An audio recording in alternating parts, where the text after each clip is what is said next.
And the magical modelling of Mr. Brown. What did a retired county planning officer do with his time? Well, this, of course.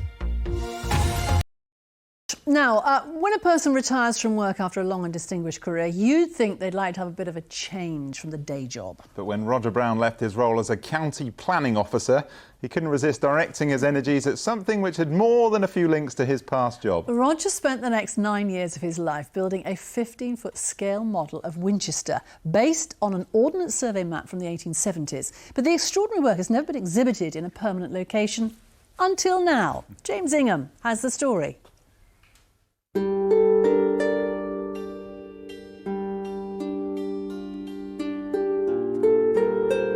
Miniature Winchester, the city as it was in Victorian times.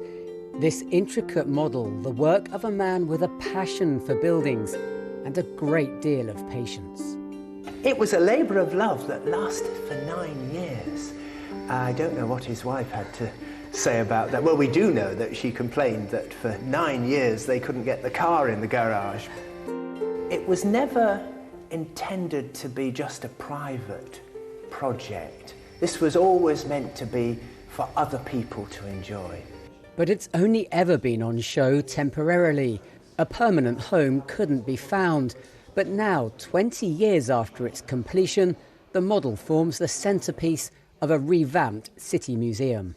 Roger passed away just over 2 years ago, but I know he would have been thrilled to bits to see it here. Roger based his model on an Ordnance Survey map that showed huge detail of the city's layout. The model captures Winchester during a Victorian expansion. The imposing Guild Hall wasn't here when the city was surveyed for the map in 1870, but by the time it was printed 3 years later, its foundation stones had been laid. And perhaps Winchester's most iconic landmark, the statue of Alfred, didn't appear for another 3 decades. Before that, a cannon, a trophy from the Crimean War, stood in its place.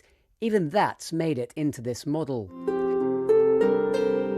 Though a lot has changed in the last 150 or so years, much of Winchester's past is still present, and this model helps keep its history alive.